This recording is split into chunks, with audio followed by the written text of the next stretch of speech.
A rainy night, an empty road outside the city. A man in a pickup truck stops when he sees flickering police lights ahead. He steps out and freezes. A female officer lies motionless beside her crashed patrol car. Blood everywhere. She whispers weakly, "Back up. They're not coming." He immediately rips off his jacket, cuts her seatbelt with a knife, and presses hard on the wound. As she starts to fade, he says calmly, "Stay with me. I've seen worse. You're not dying tonight." 1 hour later, hospital room. The police captain stares at her perfectly stitched wound, hands trembling. Who the hell did this? That's military precision. Jack Rowan, 40 years old, single father. He wakes up at 5:30 every morning in a small house on the edge of town, the kind of place where neighbors wave but don't ask questions. In the kitchen, he packs lunch for his daughter, Ella. She's 10, bright eyes, always asks why he has scars on his hands. He never tells her the truth. The truth is complicated. Jack Rowan used to be someone else, a combat medic in special forces, the kind of soldier they sent when things went wrong, in places that didn't exist on any map. He saved lives under fire, stitched wounds in the dark, kept men breathing when death was already reaching for them. But that was before the explosion that killed his wife Sarah during a routine traffic stop 5 years ago. Before he realized that the drug cartel operating in their county was the same one he'd encountered overseas. Before he walked away from everything. Now he drives a delivery truck, hauls supplies to rural stores, lives quietly, raises Ella alone. On his wrist, he wears a black rubber bracelet, faded letters carved into it. Never leave a fallen. It's 11 p.m. when Jack finishes his last delivery run. Rain hammers the windshield. The road through the forest is empty, dark. Most people avoid this route at night. Jack doesn't mind the silence. Then he sees it. Flashing lights, red and blue, barely visible through the rain. A patrol car, overturned, smoke rising from the hood. Jack slows down. Every instinct tells him to call 911 and keep driving. Don't get involved. You're not that person anymore. But he stops. He always stops. Jack grabs a flashlight and steps into the rain. The wreckage is worse up close. The car flipped twice at least, broken glass everywhere. The driver's door crushed. Inside, slumped against the steering wheel, is a young woman. Police uniform. Badge reflects his flashlight. Officer Sarah Miles. She's 29. Been on the force 18 months. Tonight she was following a lead on the cartel. Alone. Big mistake. Her eyes flutter open. Blood runs down her face. Her vest is torn. A deep laceration across her abdomen. She tries to speak. Barely a whisper. Back up. Called them. 20 minutes ago. Jack checks her pulse. Weak.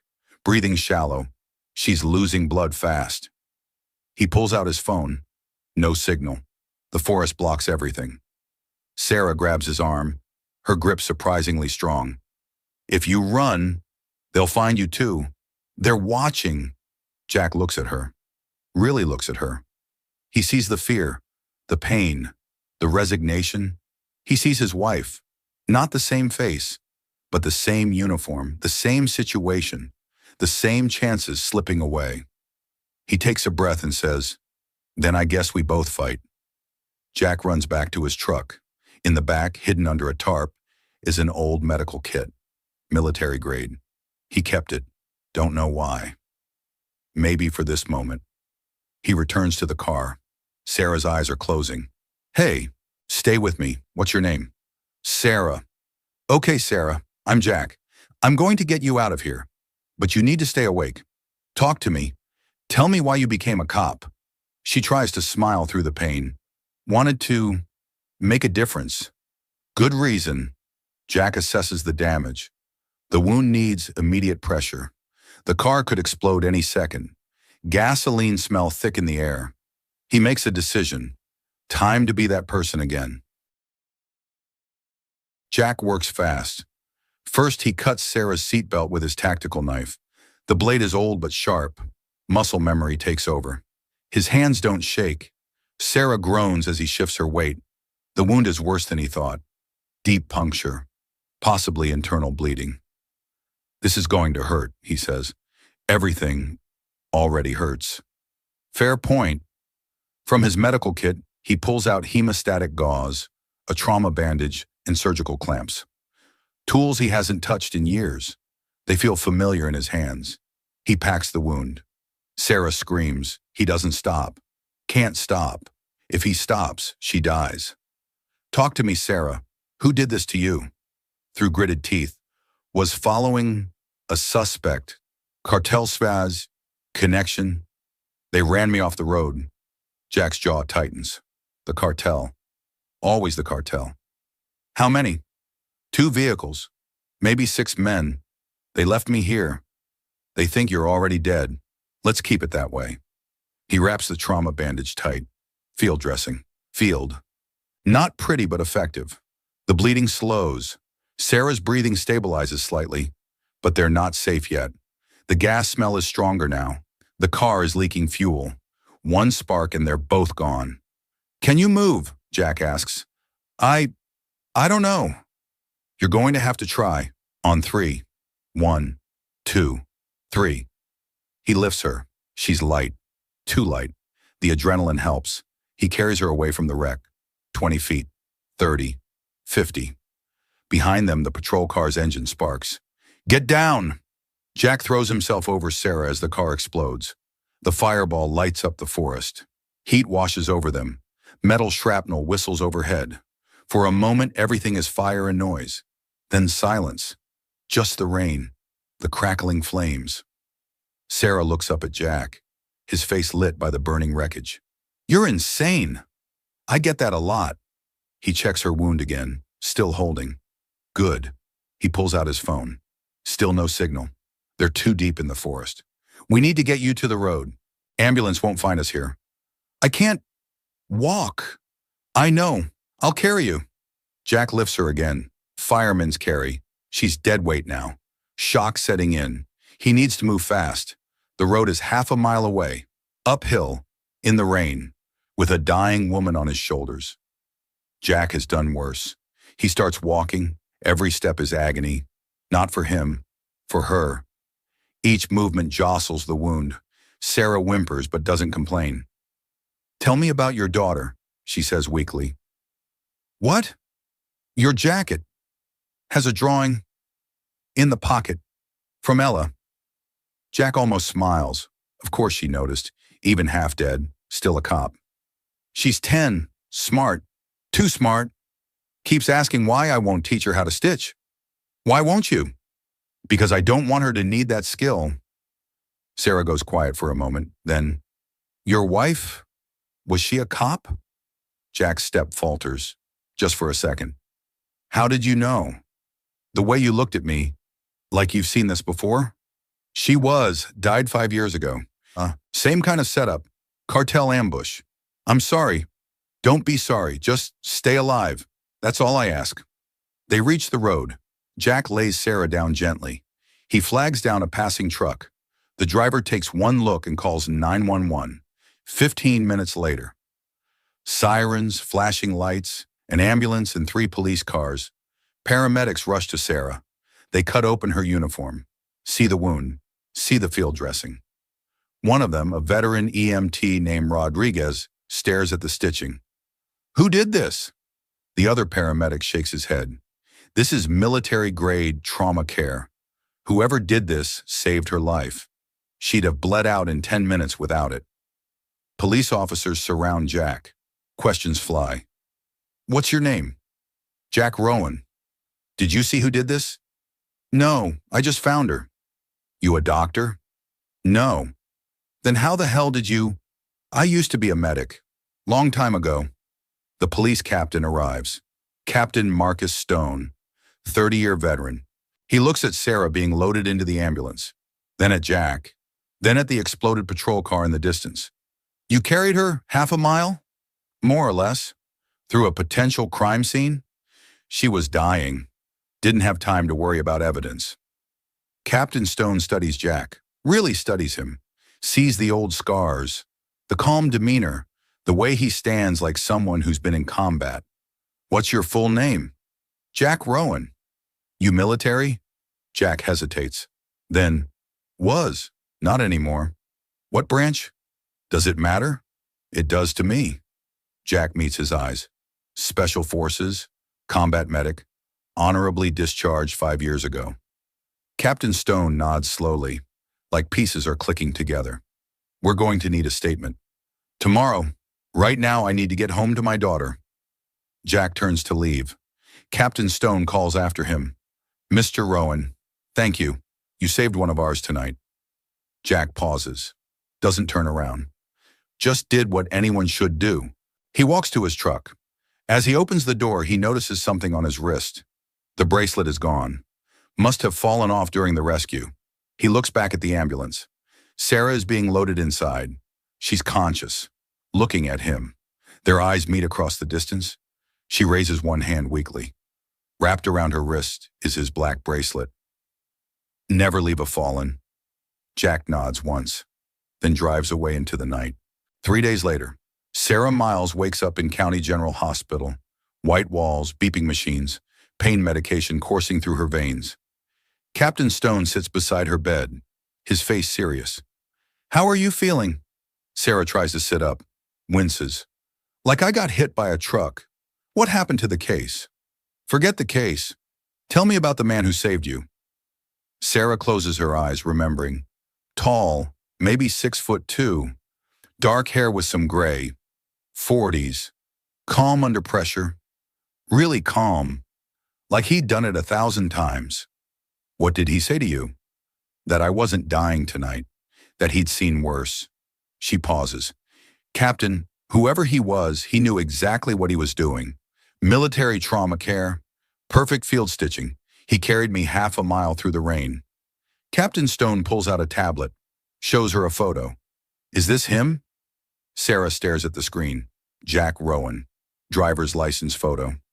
Yes, that's him. Who is he? That's what we're trying to figure out. The investigation moves fast. Detective Maria Reeves traces the truck registration, finds Jack's address. Small house, quiet neighborhood, nothing suspicious. She runs his background. What she finds makes her call Captain Stone immediately. Captain, you need to see this.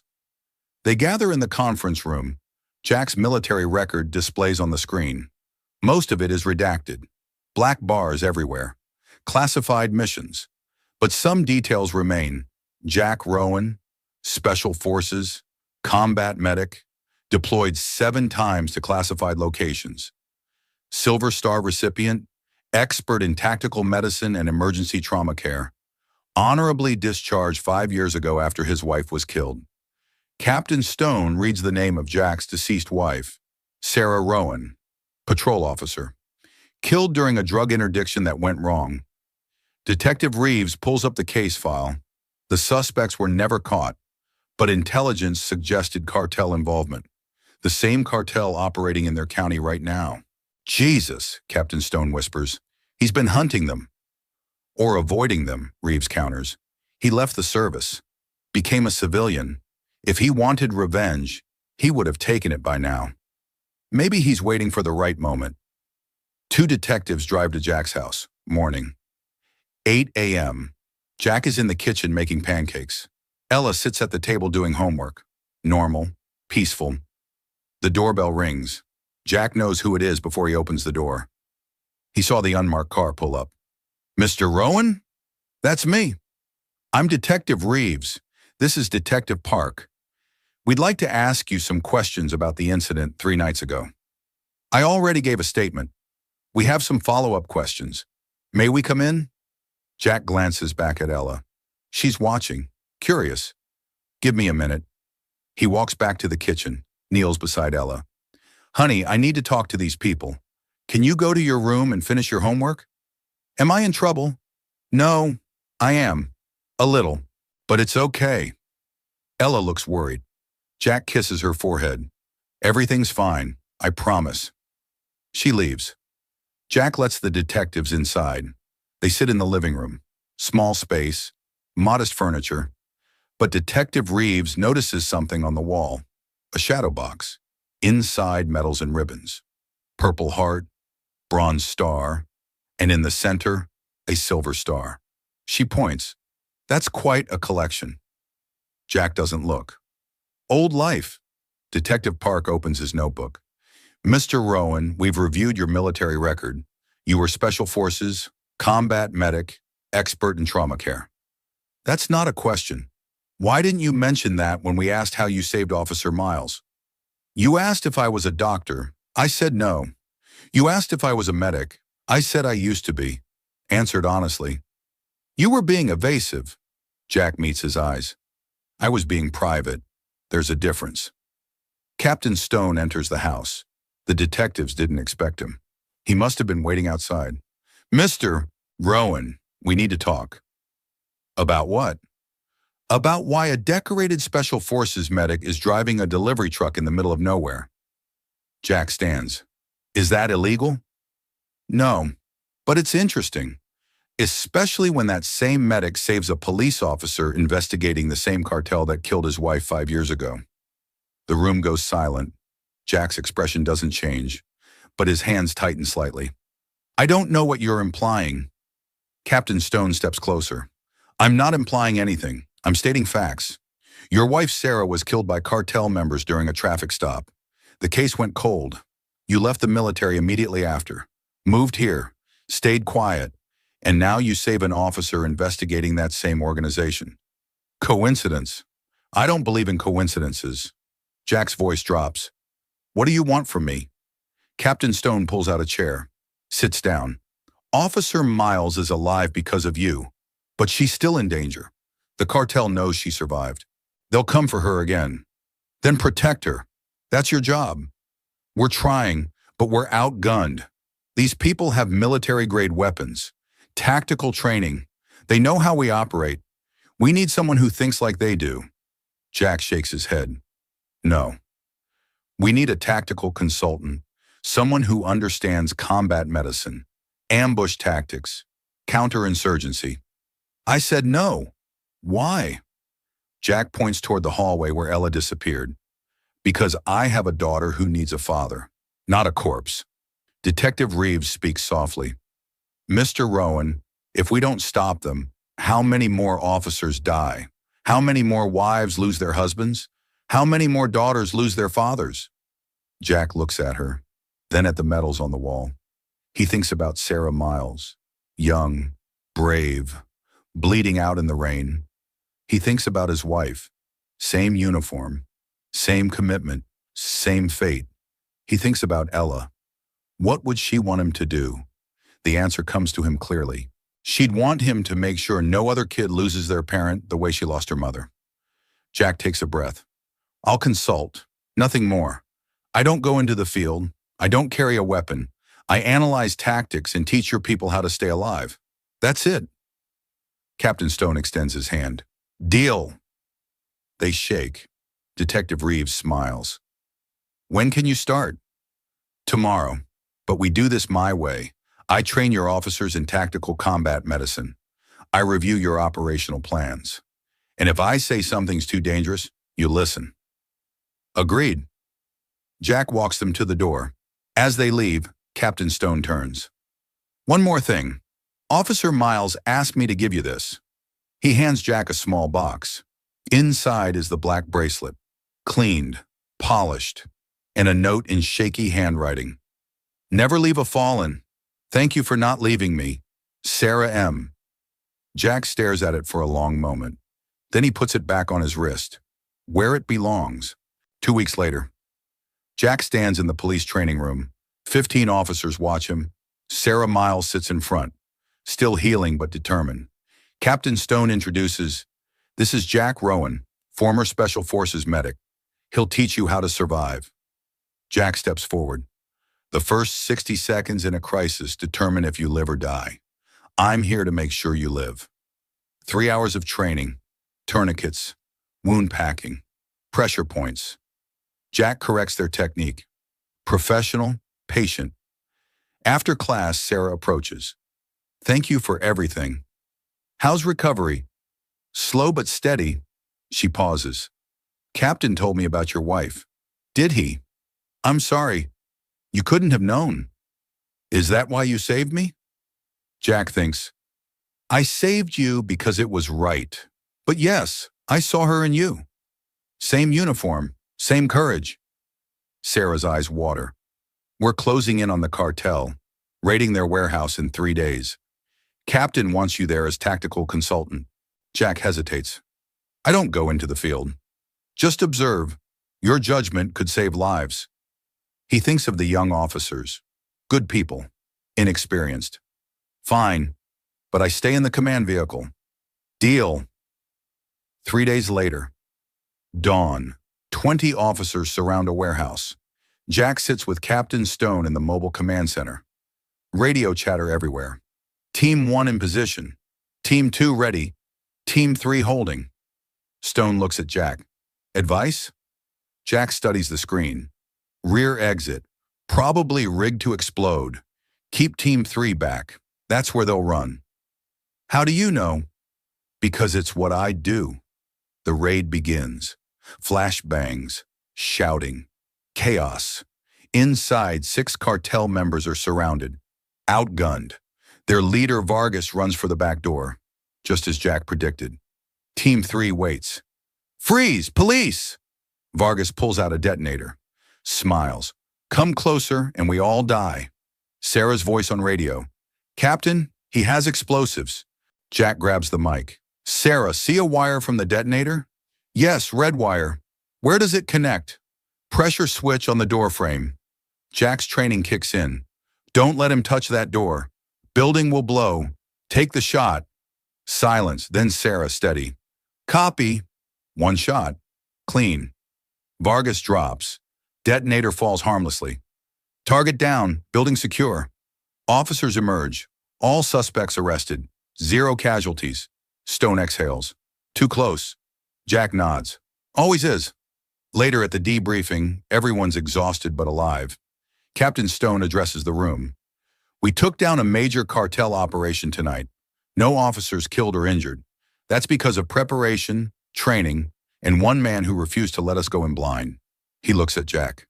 Jack Rowan reminded us why we wear this badge. To protect, to serve, to never leave a fallen. Applause fills the room.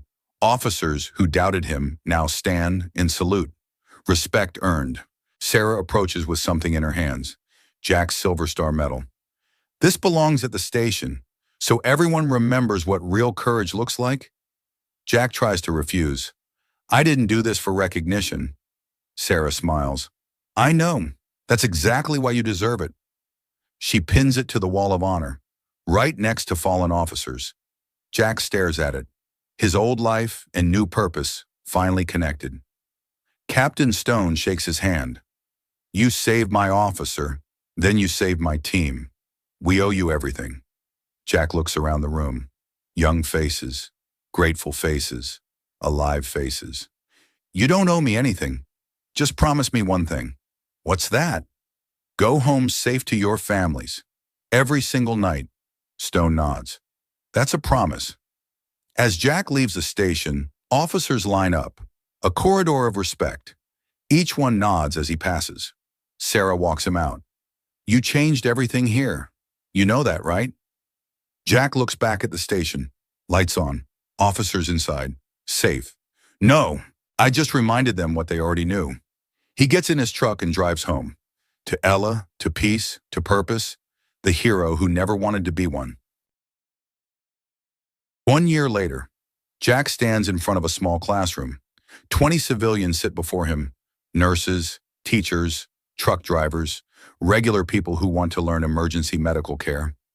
The sign above the door reads, Rowan First Response Training, because everyone should know how to save a life. Ella sits in the back row, 13 now, watching her father teach. Pride in her eyes. Jack demonstrates CPR on a dummy. Most people freeze in emergencies. That's normal. But if you know what to do, you can override that fear. Muscle memory takes over. A student raises her hand. What if we make a mistake?